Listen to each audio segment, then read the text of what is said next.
据新华社视讯，中国在世界第2大流动沙漠塔克拉玛干沙漠中建设中的河若铁路以每天2公里的铺轨速度推进，目前已完成铺轨任务的45%。报道称，河若铁路是国家重点控制性工程，连接所谓新疆南部的和田地区与巴音郭楞蒙古自治州若吾县。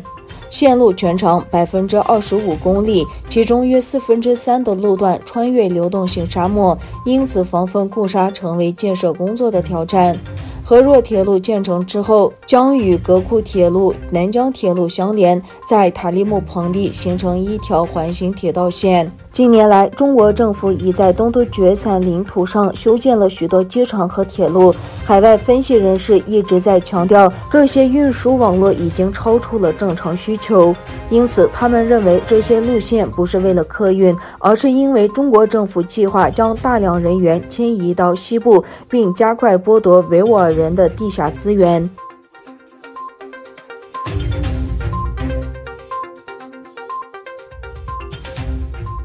前澳大利亚国家橄榄球选手、新西兰运动员索尼·比尔·威廉姆斯最近强烈批评中国政府对维吾尔人进行种族灭绝，并呼吁抵制北京2022年冬季奥运会。2次获得世界冠军的索尼·威廉姆斯都获得了冠军奖牌，至今为止已经总共出战了7场比赛，而且还没有输掉。上周，创新战略研究中心发布了有关维吾尔族种族灭绝的特别报道，他为此感到愤怒。他呼吁体育界抵制2022年北京冬季奥运会。他还强调，全人类都有职责，以防止21世纪种族灭绝的死灰复燃。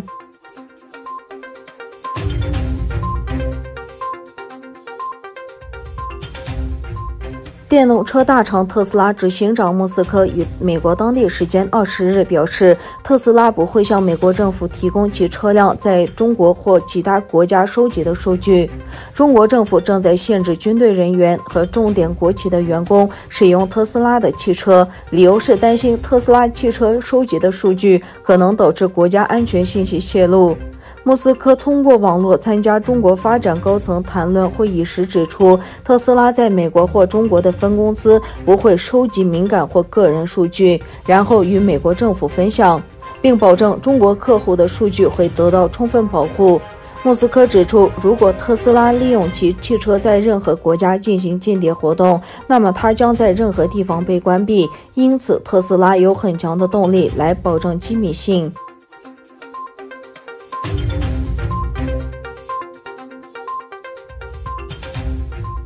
菲律宾呼吁中国撤回200多艘船只，称其侵犯了菲律宾在南中海的领海。菲律宾国防部长德尔芬·罗尔扎拿说，中国船只侵犯了菲律宾的海事权利。菲律宾说，那些渔船似乎并不是在捕鱼，其船员是中国海上民兵。菲律宾海岸警卫队发布的照片显示，3月7日，一排中国船只停泊在南中海的牛轭角。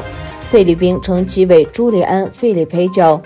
菲律宾跨政府工作组周六表示，该礁位于菲律宾专属经济区内。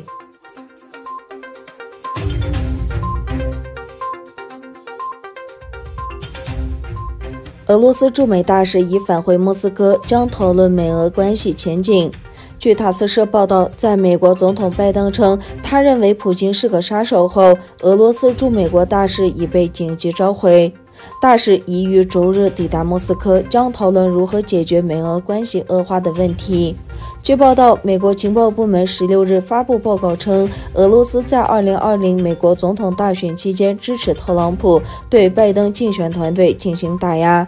俄罗斯外交部周三宣布召回其驻美大使阿纳托利·安东诺夫进行紧急会谈。此前，拜登在接受美国广播公司采访时表示，我认为普京总统是一个杀手，他将为所谓的美国大选干预付出代价。